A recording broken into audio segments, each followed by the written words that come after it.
కేంద్ర విద్యాశాఖ మంత్రి ధర్మేంద్ర ప్రధాన్ రాజీనామా చేయాలని సోనం వాంగ్చుక్ దీక్షకు మద్దతుగా జిల్లా కలెక్టర్ కార్యాలయం వద్ద సిపిఎం ఆధ్వర్యంలో ధర్నా నిర్వహించారు.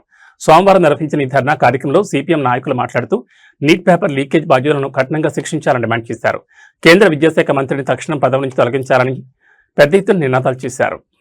సోనం వాంగ్చుక్ గారు నీట్ విద్యార్థుల ఆత్మహత్యలకి బాధ్యత తీసుకుంటూ ధర్మేంద్ర ప్రధాన్ రాజీనామా చేయాలని కోరుతూ ఢిల్లీ జంతర్ మంతర్ దగ్గర 20 రోజులుగా ఆమరణ నిరాహార దీక్ష చేయడం అనేటువంటిది మనందరికీ తెలిసిందే.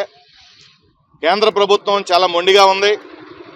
ఎవరైతే విద్యార్థులు ఆత్మహత్యలు చేసుకున్నారో వాళ్ళతో కనీసం చర్చించలేదు.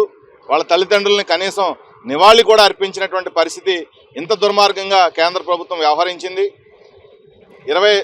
మొత్తంగా 6 ఏళ్ల కాలం చూసుకుంటే 6 ఏళ్ల కాలంలో చిన్నది పెద్దది అనే తేడా లేకుండా మొత్తంగా 48 పరీక్షలు లీక్ అయిపోయి రద్దు చేసినటువంటి పరిస్థితి భారతదేశంలో ఉంది.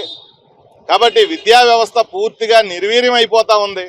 ఈ నిర్వీర్యం అయిపోయేటువంటి విద్యా వ్యవస్థని కాపాడాలని కోరుతూ విద్యార్థులు కాక్రోచ్ జనతా పార్టీ పేరుతో జంతర్ మంతర్ దగ్గర ఆందోళన అనేటువంటిది ప్రారంభించారు.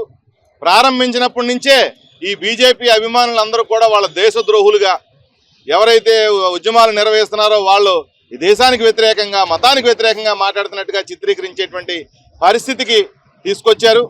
వాస్తవానికి వాళ్ళు అడుగుతున్నది పకడ్బందీగా పరీక్షలు నిర్వహించండి, విద్యా వ్యవస్థలో ఉన్న లోపాలను సరిచేయండి, ఎవరైతే లీకేజీకి బాధ్యులు ఉన్నారో వాళ్ళని కఠినంగా శిక్షించండి, ఈ లీకేజీలు ఆపలేని మంత్రిని రాజీనామా చేయండి అని కోరుతూ ఆందోళన చేస్తూ ఉంటే వాళ్ళు ఈ ఆందోళన పక్కదారి పట్టించే ప్రయత్నం చేయడంలో వాళ్ళు కొంత ప్రయత్నం చేస్తూ ఉన్నారు బీజేపీ అభిమానులు, ఆర్ఎస్ఎస్ అభిమానులు.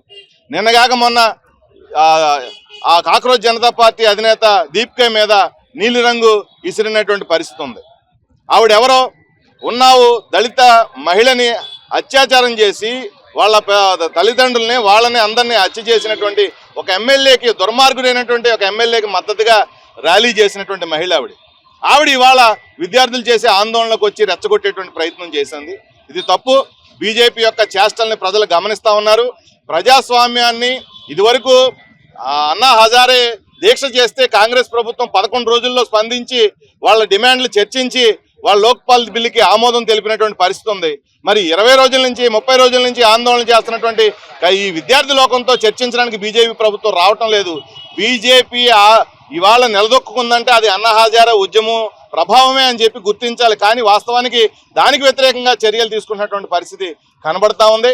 ఇవాళ చలో పార్లమెంట్ పేరుతో లక్షలాది మంది విద్యార్థులు ఢిల్లీ